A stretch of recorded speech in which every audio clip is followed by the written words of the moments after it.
ఆ వైష్ణవ సాంప్రదాయంలో గురువుగారు మామూలుగా అసలు వైష్ణవ సాంప్రదాయం మన తిరుమల తిరుపతి దేవస్థానం అంతా ఈ వైఖానస వైష్ణవ సాంప్రదాయంలో నడుస్తుంది. ఈ వైష్ణవ సాంప్రదాయంలో చాలా పరమ పవిత్రంగా ప్రతిదాన్ని కూడా నైవేద్యాన్ని కూడా పరమ పవిత్రంగా చేస్తారు కదా! మరి ఈ చేసే ప్రక్రియలో అధికారులు ఎవ్వరికీ కూడా ఈ మనం చెప్తున్న ఈ చేప నూనె కానీ, లేకపోతే కొవ్వు పదార్థాలు కానీ కలపకూడదు అనేది తెలియలేదా?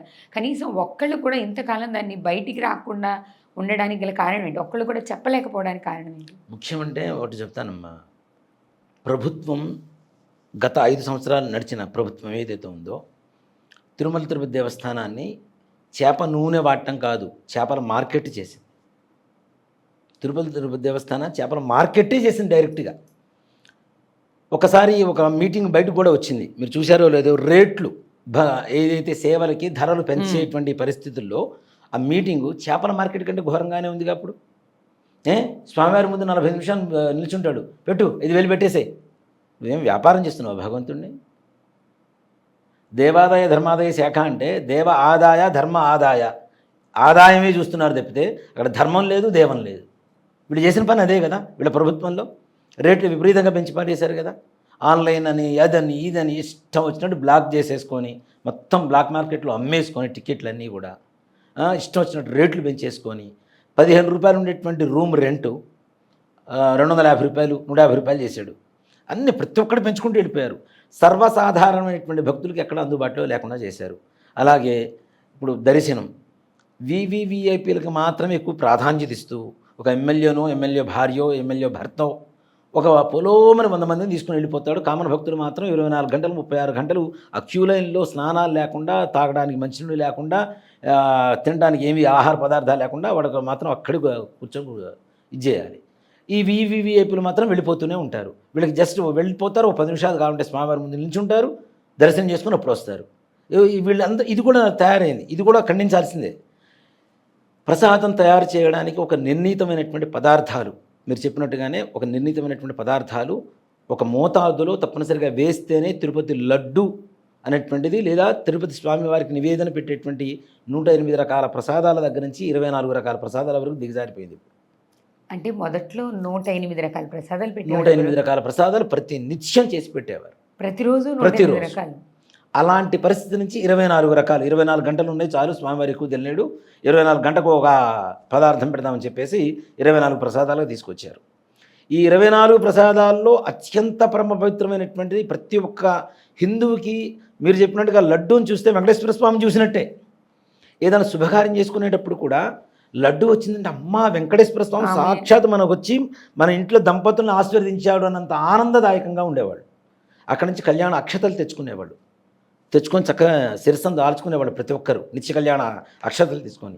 అంత పరమ పవిత్రమైనటువంటి ఒక లడ్డూని ఇలాంటి కొవ్వు పదార్థాలు, జంతు కొవ్వు, ఆ తర్వాత వెజిటబుల్స్ ఆయిల్స్ కొన్ని, దాంతోపాటు ఈ చేప నూనె, ఫిష్ ఆయిల్, ఇవన్నీ కలిపి చేస్తూ ఉంటే ఎన్ని కోట్ల మంది వెజిటేరియన్స్ని నాన్ వెజిటేరియన్స్గా తయారు చేసావు నువ్వు, భగవంతుడితో సహా.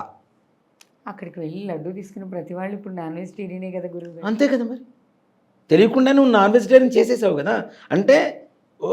అంటే దీని ఒక కుటిలత్వమైనటువంటి లక్షణంగా చూసుకుంటే మతాన్ని మార్చడానికి, ధర్మాన్ని నాశనం చేయడానికి ఇట్లాంటి వాళ్ళు పుట్టారని చెప్తా. బ్రహ్మంగారు చెబుతుంటారు కదా, చాలా వరకు కాలజ్ఞానం చెబుతుంటారు. ఆయన చెప్పిన వాటిలో చాలా వరకు జరుగుకుంటూ వస్తున్నాయి. అట్లాంటి వాటిల్లో ఇట్లాంటి వెధవ దరిద్రపు కొట్టు ఒక రాజకీయ వ్యవస్థ నెలకొల్పడం, దాంతోపాటు మన హిందువులు కూడా బుద్ధి లేని హిందువులు ఎవరైతే ఉన్నారో, ఇప్పుడు చాలామంది వేరే మతాల వాళ్ళని గొర్రెలు పిలుస్తుంటారు.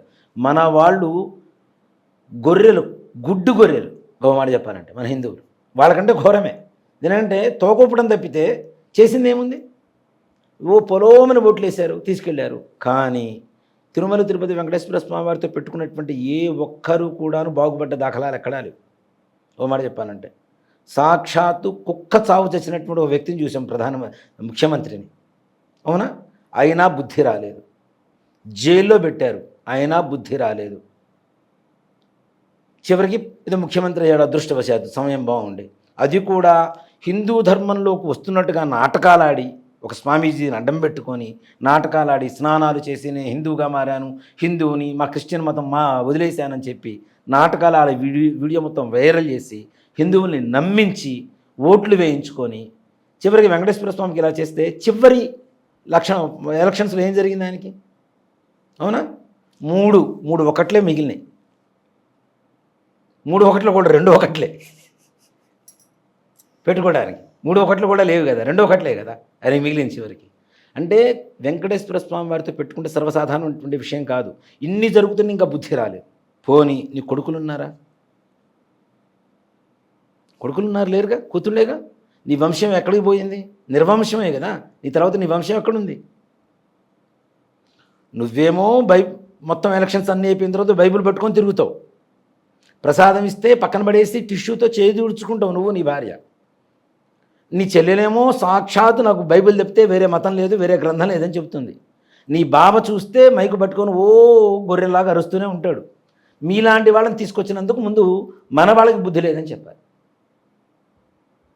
తన గుణమైతే మానుకోలేదుగా, చూపించాడు. మొదట్లో హిందువునిగా మారాను అని, తర్వాత తీసుకొచ్చాడు, మళ్ళీ అయిపోయాడు. మళ్ళీ ఎలక్షన్స్ అంటే గెలిచిన తర్వాత ఆంధ్రప్రదేశ్ని సగం క్రిస్టియానిటీతో నింపేశాడు. నేను గుంటూరు వెళ్తుంటే అప్పుడప్పుడు పిడుగురాళ్ళు దాటిన తర్వాత ఒక దేవాలయం ఉంది. ద్వైస్తంభం చూడగానే నేను ఏదో దేవాలయం బాగుంది కదా అనుకున్నా. దగ్గర పోతే సిలువ, దాని మీద ధ్వజస్తంభం మీద సిలువ. ఇక్కడ కూడా ఉంది కదమ్మా మన మెట్టుగూడాలు చర్చి ఉందా? చర్చిలో ధ్వజస్తంభం పెట్టారు, దాని మీద సిలువ పెట్టారు. ఇంకో చోట మొత్తం గుడి మొత్తం కట్టి దాని మీద సిలువ, శిఖరం మీద గోపురం అంతా. యేసునాథాయ విద్మహే మేరీ పుత్రాయ ధీమహి తన్నో యేసునాథ ప్రచోదయాట్. అంటే యేసు గాయత్రి ఒకటి సృష్టించారు. ఇంకొకడు ఉన్నాడు దరిద్రపు ఒకటి వెధవ, వాడు ఏకంగా సుప్రభాతమే రాసేశాడు యేసు మీద. యేసు భజన, యేసు పడి పూజ, యేసు బతుకమ్మ, యేసు లడ్డు, యేసు పులిహోర, యేసు చక్ర పొంగలి, యేసు దద్దోజనం. నీకు విగ్రహారాధనే లేదు అన్న వెధవి మరి విగ్రహానికి ఎందుకు పెడుతున్నావు?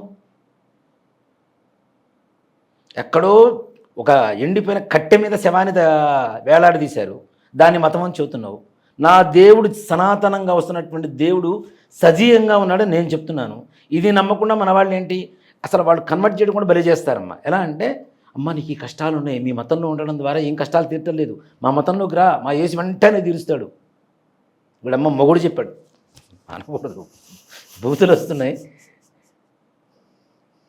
ఎవడు చెప్పాడు? యేసు వచ్చి చెప్పాడా నీకు? యేసును నమ్ముకుంటేనే స్వర్గమా? అసలు స్వర్గం అనేటువంటి పదం దేంట్లోంచి వచ్చింది నీకు? ఎక్కడి నుంచి వచ్చింది? హిందూ ధర్మంలో కదా. యేసును నమ్ముకోకపోతే నరకమా?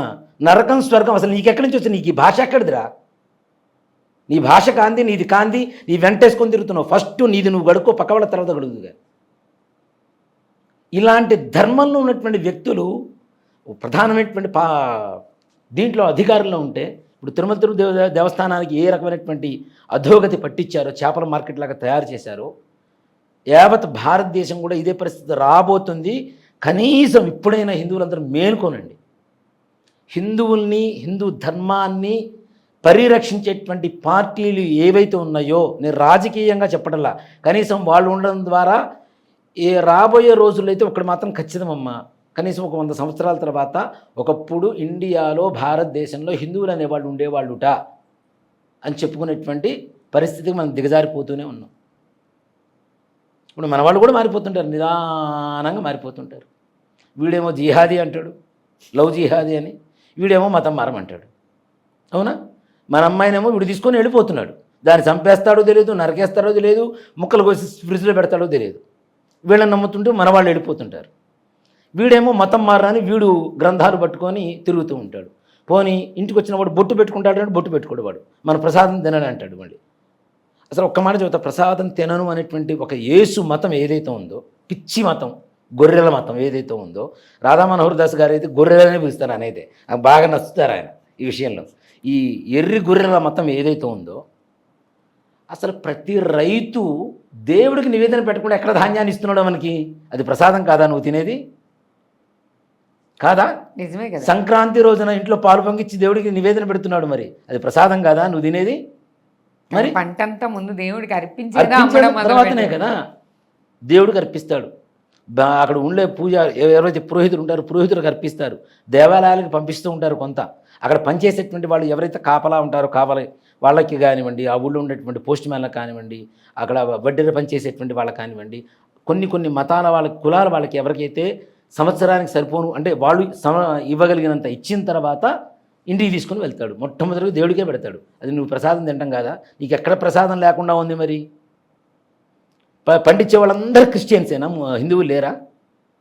మరి దేవుడికి నువ్వు ఏది హిందువుది కాదు, ఏది హిందువు ధాన్యం, ఏది హిందువు ధాన్యం కాదని చెప్పి నువ్వు ఎట్లా చెప్పగలుగుతావు? అన్నీ కలిసిపోతున్నావుగా, నువ్వు తింటున్నావుగా. మరి అవునా?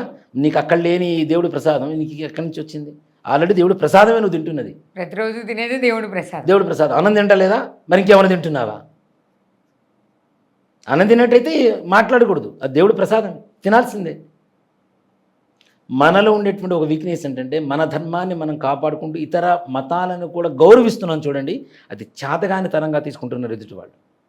ఎప్పుడైతే మనలో తిరుగుబాటు వస్తుందో అప్పుడు మనలో మనకి చైతన్యం రావాలి.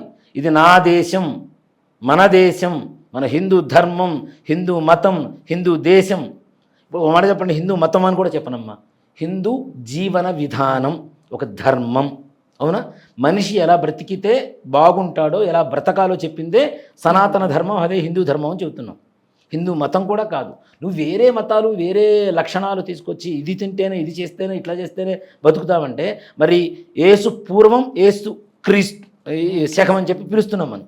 మరి యేసు పూర్వం మన వాళ్ళైతే ఉన్నారుగా, తిన్నారుగా, బాగున్నారుగా. నువ్వు వచ్చాక నాశనం చేసింది అంతా దరిద్రం పట్టించింది. కొత్త రకాలు తీసుకొచ్చి కేకులు కట్ చేసుకుంటావు, క్యాండిల్స్ ఆపుతావు. అరే పుట్టినరోజున దీపాలు వెలిగించండి అంటే దీపాలు ఆర్పుతాం ఆ రోజున, ఉఫ్ఫు అని. అవునా? ఇవన్నీ తీసుకొచ్చింది నువ్వేగా. మరి ఇలాంటి ధర్మాలలో తిరిగేటువంటి వ్యక్తుల్ని తీసుకొచ్చి ముఖ్యమైనటువంటి పదవుల్లో కూర్చోబెడితే తిరుపతి దేవస్థానమే కాదు, యావత్ హిందువులందరూ కూడా నశింపజేసేటువంటి ఒక కుటిలమైనటువంటి రాజకీయపరమైనటువంటి ఒక ఆలోచన విధానమే ఇదంతా కూడా కనపడుతుంది.